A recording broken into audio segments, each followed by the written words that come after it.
उत्तराखंड देख रहे हैं आप। मैं हूं आपके साथ प्रगति चतुर्वेदी। खबरों की शुरुआत करेंगे, लेकिन उससे पहले एक नजर इस वक्त की हेडलाइंस पर।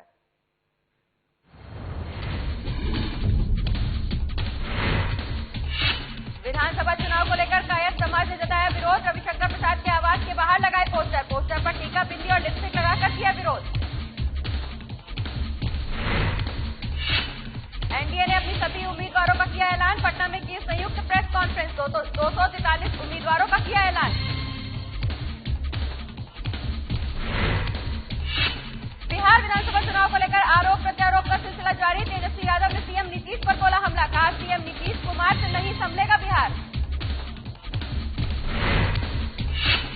दुर्गा पूजा को लेकर विश्व पूजा समिति ने की बैठक। पूजा को लेकर कई जरूरी मुद्दों पर हुई चर्चा। सरकार और प्रशासन पर दबाव बनाने की कही बात।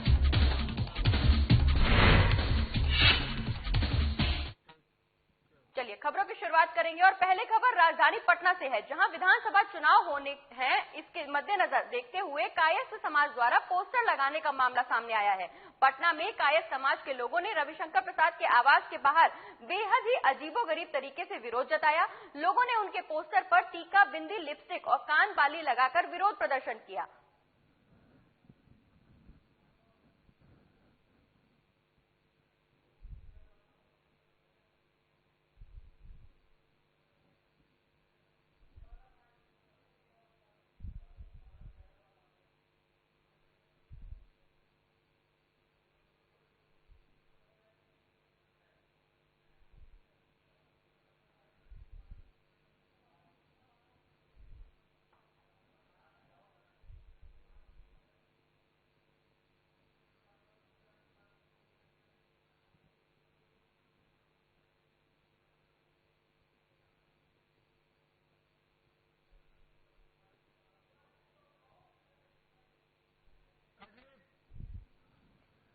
तो विधानसभा चुनाव होने हैं, जिसको देखते हुए कायस्थ समाज के लोगों ने पोस्टर लगाया है। आपको बता दें कि कायस्थ समाज के लोगों ने रविशंकर प्रसाद के घर के बाहर बेहद ही अजीबोगरीब तरीके से विरोध जताया है।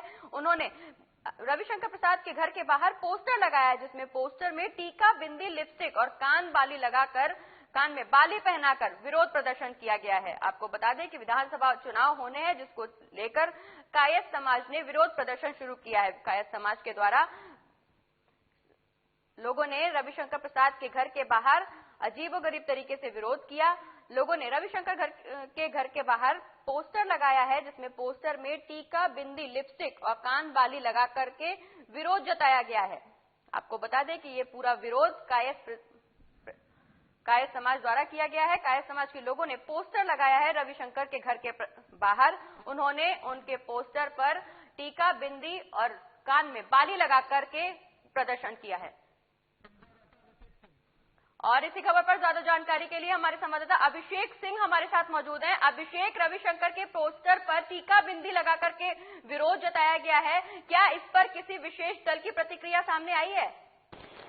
जी बिल्कुल नहीं, इसमें किसी विशेष दल की प्रतिक्रिया नहीं आई है। ना ही ये पोस्टर किसके द्वारा लगाया गया है, इसकी भी कोई दल की ओर से जानकारी नहीं दी गई है कि किसके द्वारा लगाई गई है। सिर्फ इस पोस्टर में कायस्थ समाज का राजनीतिक पतन का प्रमुख कारण बताया गया है, जिसके तहत रविशंकर प्रसाद के पोस्टर पे बिंदी, टीका और लिपस्टिक लगा के विरोध जताया गया है। साथ ही उनके घर के बाहर लगाया गया है और पटना के विभिन्न चौक चौराहा पे जगह जगह पे पोस्टर लगाया गया है। जी अभिषेक, ये इस तरीके का विरोध क्या किसी खास दल के इशारे पर किया जा रहा है? नहीं, देखिए, बिहार की राजनीति की अगर बात करें, खासकर पटना की राजनीति की बात करें, तो पटना में कायस्थ जो समाज के वोटर हैं काफी भारी संख्या में हैं और ऐसे में कायस्थ लगातार आरोप लगाते रहे हैं कि बिहार के पॉलिटिक्स में, बिहार की राजनीति में भाजपा के द्वारा जो कायस्थ समाज है उसकी अनदेखी की जा रही है। इसी को लेके लगातार कायस्थ समाज जो है आक्रोशित हैं और इसी के तहत जो है वो जो भाजपा के बड़े नेता है जो कायस्थ समाज से बिलोंग करते हैं, उनको ये विरोध जताते रहे हैं और ऐसे में ये पोस्टर के जरिए विरोध पहली बार हुआ है। जी अभिषेक, जैसा कि आपने बताया कि कायस्थ समाज के लोगों का कहना है कि उनके साथ लगातार अनदेखी की जा रही है, तो क्या ये इस तरीके का विरोध जो टीका, बिंदी लगा करके किया जा रहा है रविशंकर प्रसाद की फोटो पर, ये इस तरीके का विरोध सिर्फ इसी अनदेखी की वजह के चलते हो रहा है या इसके पीछे कोई अन्य वजह भी है? देखिए, अगर पटना की बात करें तो पटना में जितने भी विधानसभा आते हैं उसमें कायस्थ समाज की भागीदारी बहुत ही महत्वपूर्ण होती है, क्योंकि सबसे अधिक वोटर अगर फॉरवर्ड में अगर काउंट करें तो कायस्थ समाज के ही लोग आते हैं। कायस्थ समाज के लोग ही निर्धारित करते हैं कि कौन इस बार विधायक बनेगा और कौन नेता चुने जाएंगे। ऐसे में कायस्थ समाज लगातार आरोप लगाते आ रहा है कि जब हमारी भागीदारी इतनी महत्वपूर्ण है तो राजनीति में हम लोग की सक्रियता पे उतना कोई भी राजनीतिक पार्टी ध्यान नहीं देती है, खासकर भाजपा।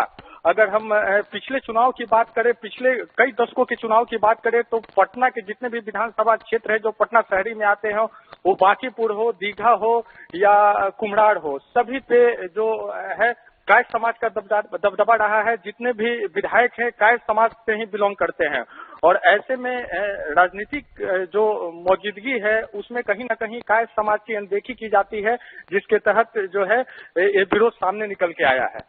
अभिषेक, जब कायस्थ समाज के द्वारा इतनी पुरजोर विरोध किया जा रहा है, तो गहरी प्रतिक्रिया व्यक्त की जा रही है कि रविशंकर के घर के बाहर उनकी ही तस्वीर पर ये कान में बाली और बिंदी लगा करके पोस्टर लगाया गया है। क्या इसके बाद रविशंकर प्रसाद की तरफ से या पार्टी की तरफ से कोई प्रतिक्रिया सामने आ रही है? जी बिल्कुल, अभी कोई प्रतिक्रिया सामने नहीं आई है। जब हम इस खबर को कवर कर रहे थे उनके घर के सामने, तो उनके जो सुरक्षा कर्मी थे वो हम लोग से ही बोलने लगे कि आप लोग के कारण ही जो है जो उपद्रवी तत्व हैं जो इस पोस्टर को लगाते हैं वो जान के लगाते हैं कि मीडिया की सुर्खी बने, और उनके द्वारा इस पोस्टर को हटा दिया गया जो भी सुरक्षा कर्मी है। फिलहाल कोई भी जो बयान है या कोई भी जो इस तरह की बात है रविशंकर प्रसाद या कोई भी बीजेपी के नेता जो हैं या कोई भी कायस्थ नेता है उनकी तरफ से अभी प्रतिक्रिया सामने नहीं आई है। जी चलिए, बहुत बहुत शुक्रिया अभिषेक, ये तमाम जानकारी हमारे दर्शकों तक पहुंचाने के लिए। हम आगे भी आपसे अपडेट्स लेते रहेंगे, लेकिन फिलहाल के लिए शुक्रिया। चलिए बढ़ते आगे और बात करेंगे बिहार विधानसभा चुनाव की, जहां एनडीए ने अपने सभी उम्मीदवारों का ऐलान कर दिया है। बता दें कि गुरुवार को पटना में संयुक्त प्रेस कॉन्फ्रेंस में महागठबंधन ने भी सभी 243 उम्मीदवारों का ऐलान कर दिया है। बिहार विधानसभा की 243 सीटों में से 144 पर राष्ट्रीय जनता दल, 70 पर कांग्रेस, वहीं 29 सीटों पर लेफ्ट ने अपना कैंडिडेट उतारा है। लेफ्ट पार्टियों में सीपीएम को 4 सीटें, वहीं सीपीआई को 6, सीपीआई माले को 19 सीटें दी गई हैं। आरजेडी के राज्यसभा सांसद मनोज झा ने कहा कि महागठबंधन वैचारिक और व्यवहारिक है, इसमें सभी जातियों के उम्मीदवारों को टिकट दिया गया है। वहीं कांग्रेस के प्रदेश अध्यक्ष मदन मोहन झा ने कहा कि बिहार में विकास करना ही महागठबंधन का उद्देश्य है। प्रेस कॉन्फ्रेंस में वामदल के नेता ने कहा कि एनडीए ने शुरू से देश को क्षति पहुंचाने का काम किया है। संविधान की रक्षा के लिए बिहार में महागठबंधन का निर्माण किया गया है। वैचारिक है बल्कि व्यावहारिक है। वैचारिकता और व्यावहारिकता दोनों इस गठबंधन के पीछे है और ये आमूलचूल बदलाव का गठबंधन है। एक प्रगतिशील उन्नत बिहार की संकल्पना का गठबंधन है, जिसमें मैं समझता हूँ समाज के हर वर्ग। हम इस सूची को पढ़ने से पहले मैं आपको बताना चाहता हूँ कि हमारी सूची में ऐसे भी कुछ जाति और उपजाति समूह है जिनको 57 से अब तक प्रतिनिधित्व नहीं मिला संसद में, विधानसभाओं में। तो मैं इस सूची को पढ़ता हूँ आपके समझ, उसके बाद सूची की कॉपी मैं दे दूंगा। तकरीबन 10 कॉपी है, आप लोग फोटोग्राफ ले लेंगे। इस सूची से मैं शुरुआत करता हूँ। ये समेकित सूची है, जैसे मेरे हमारे अध्यक्ष जग्गा बाबू ने कहा, समेकित सूची है। हम बाकी दलों की तरह और चुनाव प्रचार पर निकलने से पहले तेजस्वी यादव ने सीएम नीतीश कुमार पर हमला बोला है। तेजस्वी यादव ने कहा कि सीएम नीतीश अब थक गए हैं, उनसे बिहार संभल नहीं रहा। इस बात पर वे खुद मोहर भी लगा चुके हैं। अपने चुनावी सभा में बार बार कह रहे हैं कि मैंने नौकरी देने की कोशिश की, लेकिन नौकरी नहीं दी जा सकती है। बिहार में कारखाने लगाने की भी कोशिश की, लेकिन बिहार में कारखाने नहीं लग सकते हैं। सभी कहते हैं कि बिहार में समुद्र नहीं है, कभी कहते हैं जमीन खेती वाली है, इसलिए उद्योग नहीं लग सकता। नीतीश कुमार ने हाथ खड़े कर लिए हैं। तेजस्वी यादव ने कहा कि उनको मौका मिला तो वो बिहार के युवाओं को रोजगार देंगे, साथ ही बिहार में उद्योग धंधे लगाएंगे। उनको बिहार का विकास करना है। साथ ही उन्होंने ये भी कहा कि बहाना नहीं बनाना है। तेजस्वी ने कहा कि मैंने पहले ही कहा है कि मौका मिला तो बिहार के 10 लाख युवाओं को रोजगार दूंगा। नीतीश के शासन में बिहार में 60 घोटाले हुए हैं। बिहार में किसी भी सरकारी कार्यालय और थाने में बिना पैसों के काम नहीं होता। इसके साथ ही उन्होंने सुशील मोदी पर हमला करते हुए कहा कि इन लोगों के पास कोई मुद्दा नहीं है और यही वजह है कि जनता को बरगलाने के लिए उल्टे सीधे बयान मीडिया के सामने रखते हैं। मुद्दों की बात की है, कई लोग जो है मुद्दे भटकाने की बात करते हैं। हम लोग कई दिनों से ये कहते रहे हैं कि नीतीश कुमार जी थक चुके हैं, बिहार नहीं संभाल पाते। इस बात को लेकर के नीतीश कुमार जी ने खुद मोहर लगाने का काम किया है। आपने देखा होगा कई जनसभाओं में उन्होंने कहा है कि हमने कोशिश कर लिए हैं, नौकरियां नहीं दी जा सकती हैं, कारखाने नहीं लगाए जा सकते हैं। ये हमेशा हर एक इश्यू से भागने का काम नीतीश कुमार कर रहे हैं और ये साफ तौर पे उन्होंने हाथ खड़े कर दिए। नीतीश कुमार जी नौकरी देने में उन्होंने तो खुद ही मान लिया कि वो नौकरी नहीं दे सकते। बिहार में चुनावी सरगर्मी तेज हो गई है। ऐसे में कई राजनीतिक पार्टियां बड़े बड़े दावे और वादे कर रही हैं। एक और जहां तेजस्वी यादव का दावा है कि अगर आरजेडी की सरकार बनती है तो बिहार में 10 लाख युवाओं को रोजगार मिलेगा, वहीं नीतीश कुमार अपने किए गए विकास कामों को गिनवाने में लगे हुए हैं। लेकिन बिहार की जनता क्या सोचती है, ये जानने के लिए हमारे सहयोगी अभिषेक सिंह ने पटना के युवाओं से खास बातचीत की है। क्या कुछ कहना है पटना के युवाओं का, आइए देखते हैं। बिहार में विधानसभा चुनाव की रणभेड़ी बज चुकी है। बस कुछ ही दिनों में चुनाव होने वाले हैं, उसके बाद यह स्पष्ट हो पाएगा कि किनकी सरकार बनेगी। ऐसे में तमाम राजनीतिक पार्टियों की ओर से बड़े बड़े दावे और वादे किए जा रहे हैं। कोई युवाओं पे फोकस कर रहा है तो कोई बिहार में उद्योग धंधे की बात कर रहा है। तेजस्वी यादव बिहार में 10 लाख युवाओं को रोजगार देने की बात कर रहे हैं। ऐसे में बिहार के युवा क्या सोचते हैं, उनके इस वादे पे हम बिहार के युवाओं से ही जानते हैं।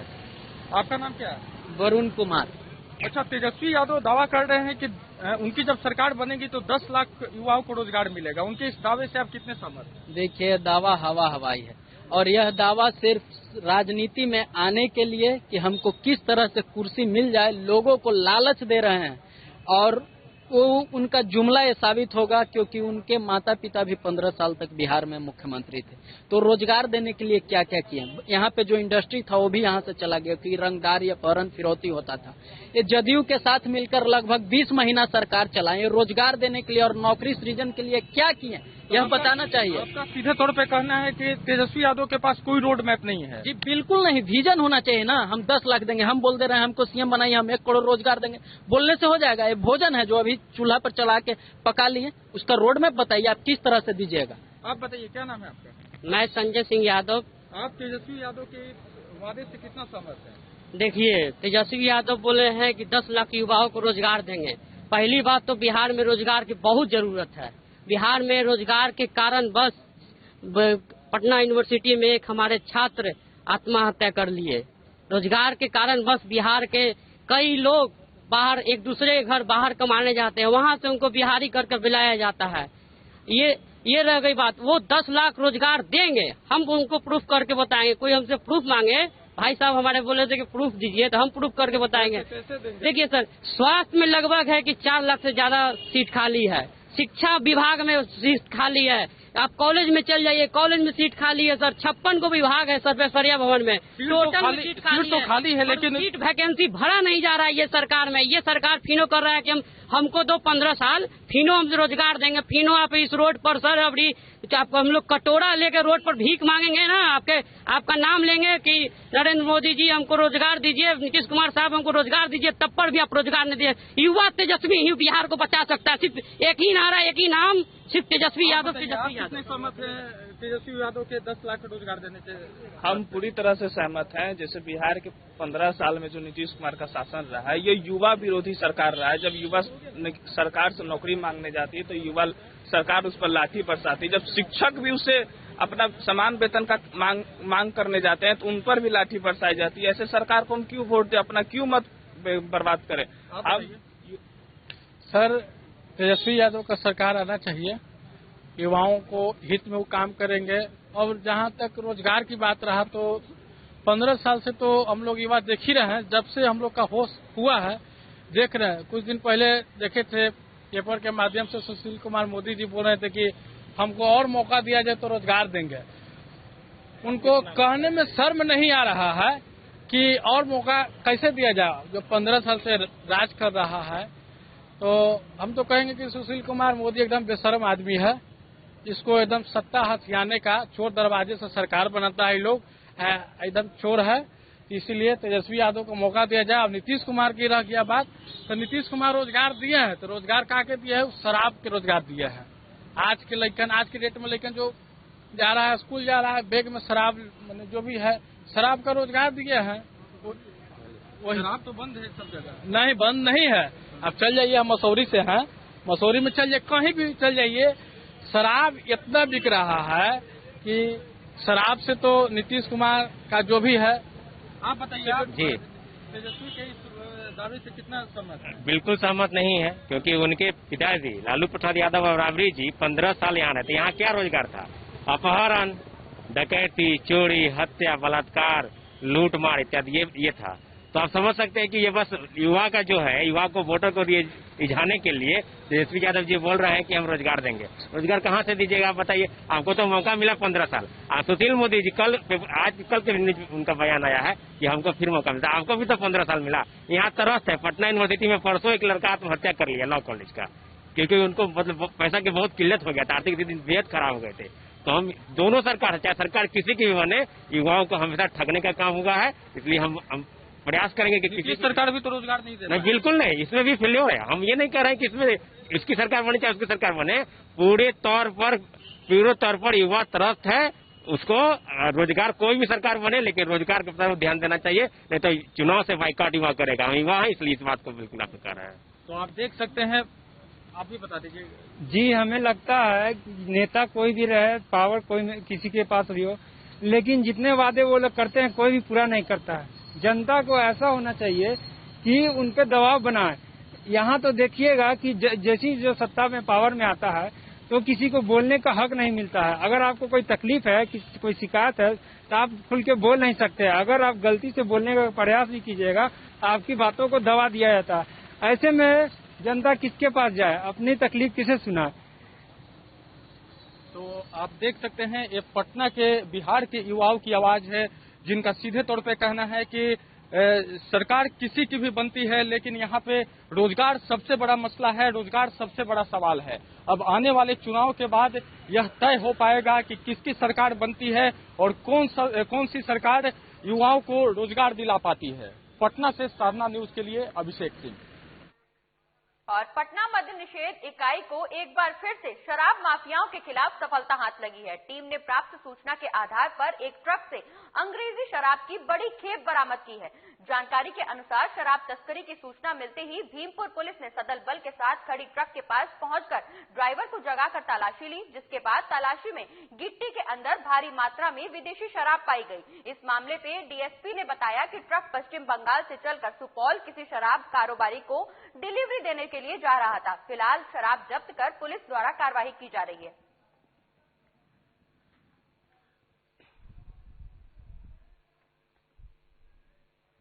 गुप्त सूचना के आधार पर टीम गठित कर छापामारी की गई और उनके द्वारा दिए गए सूचना को सटीक पाया गया और ये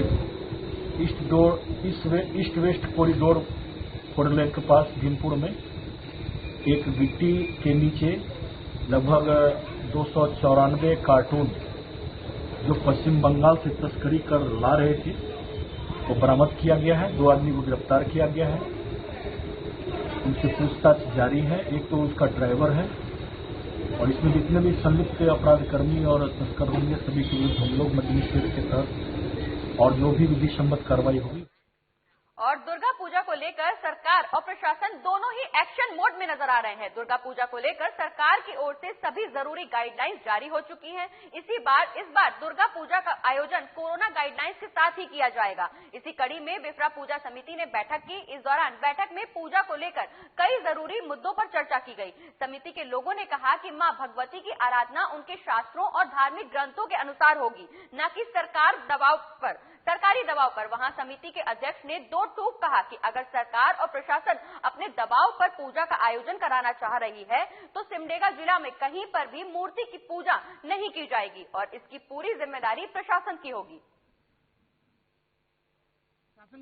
बार बार जो प्रशासन की बैठक हुई, उस बैठक में हम सबों को बोला कि भाई प्रशासन का गाइडलाइन को आप नहीं मानिएगा तो आप पर केस किया जाएगा। पहली बात। दूसरी बात, कोविड के नाम पर हम लोगों को मतलब भेदभाव की राजनीति हो रही है और जो कि प्रशासन के द्वारा किया जा रहा है वो कतई बर्दाश्त। और अगली खबर सहरसा से है, जहां रेल कर्मियों ने मोमबत्ती जलाकर विरोध प्रदर्शन किया। बता दें कि रेलवे बोर्ड ने नाइट ड्यूटी को लेकर ये नाराजगी जताई है। इस दौरान कर्मियों ने मोमबत्ती जलाकर विरोध प्रदर्शन किया। वहीं मामले के बारे में संजीव कुमार ने बताया कि मिनिमम बेसिक के आधार पर ड्यूटी को लेकर ये लोग विरोध कर रहे हैं और उनकी मांगे जब तक पूरी नहीं होती हैं उनका विरोध जारी रहेगा।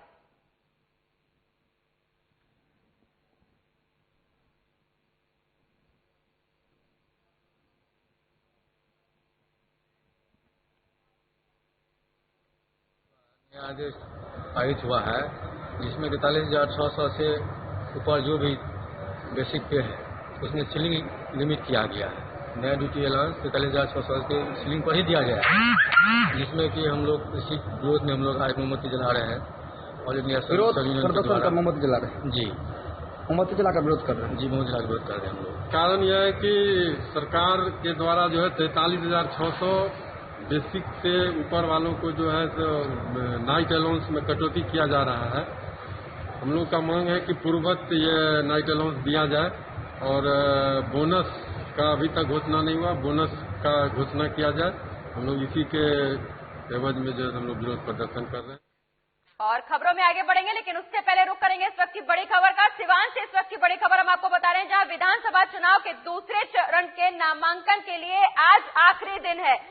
सिवान से इस वक्त की बड़ी खबर हम आपको बता रहे हैं, जहां विधानसभा के दूसरे चरण के नामांकन के लिए आज आखिरी दिन है। एलजेपी प्रत्याशी देवरंजन सिंह ने नामांकन दाखिल किया है। आपको बता दें, महाराजगंज विधानसभा सीट से चुनाव लड़ेंगे एलजेपी प्रत्याशी देवरंजन सिंह। भाजपा छोड़कर एलजेपी से चुनाव लड़ रहे हैं, भाजपा को टक्कर देंगे। आपको बता दें, सिवान से इस वक्त की बड़ी खबर, जहां विधानसभा के दूसरे चरण के नामांकन के लिए आज आखिरी दिन है, जिसके चलते एलजेपी प्रत्याशी देवरंजन सिंह ने अपना नामांकन दाखिल किया है। आपको बता दें कि देवरंजन सिंह महाराजगंज विधानसभा सीट से चुनाव लड़ने के लिए तैयार हैं। आपको ये भी बता दें कि देवरंजन सिंह ने भाजपा छोड़कर एलजेपी ज्वाइन की, वहीं अब एलजेपी की तरफ से वो महाराजगंज सीट से चुनाव लड़ेंगे। तो सिवान से इस वक्त की बड़ी खबर हम आपको बता रहे हैं, जहां विधानसभा चुनाव के दूसरे चरण का नामांकन का आज आखिरी दिन है, जिसके चलते एलजेपी प्रत्याशी देवरंजन सिंह ने अपना नामांकन दाखिल किया है। आपको बता दें कि एलजेपी प्रत्याशी देवरंजन सिंह पहले भाजपा में थे, लेकिन भाजपा पार्टी छोड़ने के बाद उन्होंने एलजेपी ज्वाइन की। वहीं एलजेपी की तरफ से महाराजगंज विधानसभा सीट से वो चुनावी मैदान में तैयार है। और इसी खबर पर ज्यादा जानकारी के लिए हमारे संवाददाता विजय हमारे साथ मौजूद हैं। विजय, देवरंजन सिंह ने अपना नामांकन दाखिल किया है आज। बिल्कुल, देखिए जिस तरह से सिवान की बात की जाए तो सिवान में जिस तरह से एनडीए की तार हो रही है, लगातार हर विधानसभा से जहां पे जदयू ने कैंडिडेट खड़ा किया है और उसी एनडीए में जो लगातार अपने तैयारी कर रहे हैं, जनता से जनसंपर्क करते थे, एनडीए के ही प्रत्याशी आज कहीं लोजपा से अपने नॉमिनेशन करा रहे हैं तो कहीं निर्दलीय चुनाव को लेकर नॉमिनेशन करा रहे हैं। उसी क्रम में महाराजगंज के पूर्व भाजपा के विधायक रहा करते थे डॉक्टर देवरंजन कुमार, आज उन्होंने लोजपा का दामन थामकर लोजपा से टिकट लेकर नॉमिनेशन कराया है और उन्होंने साफ तौर पर यह कहा कि लोजपा एनडीए से अलग नहीं है, नीतीश कुमार के खिलाफ लोजपा चुनाव बिहार में लड़ रही है। जी विजय, जैसा कि आपने बताया कि देवरंजन सिंह पहले बीजेपी में थे, वहीं अब बीजेपी छोड़कर के उन्होंने एलजेपी का दामन थाम लिया और साथ ही नामांकन प्रक्रिया भी पूरी कर दी है। क्या हम ये मान लें कि बीजेपी के भेदी ही लंका ढाने के लिए तैयार हैं? बिल्कुल, साफ तौर पे उन्होंने कहा कि एनडीए यानी भाजपा के ही कुछ वरिष्ठ जो नेता हैं, जो शीर्ष नेता हैं, उन्हीं के चलते जो इनका बीजेपी से टिकट मिलने वाला था वो कट गई। तो साफ तौर पे इनका ऐलान है कि बीजेपी बिल्कुल जो यहाँ के बिहार स्तरीय जो शीर्ष नेता है उनके चलते उनका टिकट कटा है। तो कहीं ना कहीं ये माना जाए कि जिस तरह से लड़ाई छिड़ गई है तो ये जो एलजेपी की तरफ से ये टिकट लेकर आए हैं, तो इनका साफ तौर पे कहना है कि नीतीश कुमार के चलते जो इनका टिकट मिलने वाला था इसलिए नहीं मिला। क्योंकि मैं आपको बता दूं कि जो महाराजगंज में अभी जदयू के जो विधायक हैं हेमनारायण शाह, उनका काफी विरोध हो रहा था और अब फिर से दोबारा जदयू ने उनको यहाँ से अपना प्रत्याशी बना दिया है। तो साफ तौर पे जिस तरह से इन्होंने यहाँ के स्थानीय विधायक और जदयू पे जिस तरह से हमला किया है कि जदयू के शीर्ष नेताओं और यहाँ के स्थानीय नेताओं के द्वारा मेरा टिकट कटा है बीजेपी से, तो कहीं ना कहीं ये माना जा सकता है कि जिस तरह से देवरंजन ने हमला किया है वो साफ तौर पे दिख रहा है कि एनडीए तार तार में है। सिवान की बात किया जाए तो खास करके महाराजगंज की। विजय, जैसा कि आपने बताया कि देवरंजन सिंह ने बीजेपी छोड़ करके एलजेपी का दामन थामा है, वहीं महाराजगंज सीट से अपना विधानसभा सीट से अपना नामांकन भी दाखिल किया है। वो महाराजगंज विधानसभा सीट से चुनाव लड़ने के लिए तैयार हैं। क्या कुछ चुनावी रणनीति के तहत वो मैदान में उतर रहे हैं? बिल्कुल, उनका साफ चुनौती है कि विकास, जिस तरह से नीतीश कुमार ने विनाश किया, हम लोगों ने विकास का काम करेंगे और विकास में खास करके महाराजगंज को जिला बनाने का काम करेंगे। क्योंकि आज वर्षों से महाराजगंज को जिला बनाने की लड़ाई एक मुद्दा हो जाता है। जब भी चुनाव आती है ये मुद्दा हो जाता है कि महाराजगंज को जिला बनाना है, लेकिन जब ये चुनाव आता है तभी ये मुद्दा उठता है। और इन्होंने साफ तौर पे कहा कि जब भी चुनाव आता है तभी ये जिला बनाने का मुद्दा उठता है। लेकिन इस बार जब हम विधानसभा में जीत कर जाएंगे तो महाराजगंज को जिला बनाकर ही रहेंगे, अगर जनता मुझे यहाँ से विधानसभा भेजने का काम करती है तो। विजय, जैसा कि आपने बताया कि वो विकास के मुद्दों को लेकर चुनावी मैदान में उतर रहे हैं, तो ये विकास के मुद्दे तो वो बीजेपी में रहकर भी पूरे कर सकते थे, उसके लिए एलजेपी का दामन थामने की क्या जरूरत थी? बिल्कुल, ये सवाल तो उन्होंने साफ तौर पर कहा कि हम बीजेपी से टिकट लेने के लिए बीजेपी के जो कमल था उसको कमल को उगाने के लिए लगातार क्षेत्र में जा रहे थे। लेकिन अचानक जब बीजेपी की तरफ से मुझे ये खबर आई कि आपकी टिकट आपको वहां से नहीं मिलेगी, लेकिन उन्होंने साफ तौर पर पहले भी कहा था कि मुझे बीजेपी ने भरोसा दिया था, बीजेपी के शीर्ष नेताओं ने मुझे भरोसा जताया था कि आप ही को टिकट दिया जाएगा महाराजगंज से। आपको ये भी मैं बता दूं, थोड़ा सा बैक ट्रेस में जाना पड़ेगा कि यहाँ से जब महागठबंधन था उस वक्त यहाँ से जदयू के हेमनारायण साहब विधायक बने थे। लेकिन अब जब ये गठबंधन हो गया, एनडीए में आ गया, तो ये जो है सीट एनडीए में ही रहकर जदयू के कोटा में हो गया। लेकिन लगातार जिस तरह से विरोध हो रहा था, विकास नहीं हुआ था, उसको लेकर जो हेमनारायण शाह है वो भी एक मुद्दा उठा दिए थे कि महाराजगंज में विकास बिल्कुल नहीं हुआ है और जब बीजेपी हमको टिकट देगी और बीजेपी जब टिकट लेकर हम आएंगे तो बिल्कुल यहाँ पे विकास का कमल खिलेगा और कमल भी खिलेगा। तो साफ तौर पर ये कहा जा सकता है कि जब हेमनारायण शाह को यहाँ से टिकट जदयू ने दे दिया दोबारा और देवरंजन सिंह का टिकट काट दिया, तब बगावत करके बीजेपी से और लोजपा का दामन थामा और लोजपा से उन्होंने टिकट लेकर विकास का नारा लेकर महाराजगंज में जनता के बीच चले आए हैं। चलिए, बहुत बहुत शुक्रिया विजय, ये तमाम जानकारी हमारे दर्शकों तक पहुंचाने के लिए। हम आगे भी आपसे अपडेट्स देते रहेंगे, लेकिन फिलहाल के लिए शुक्रिया।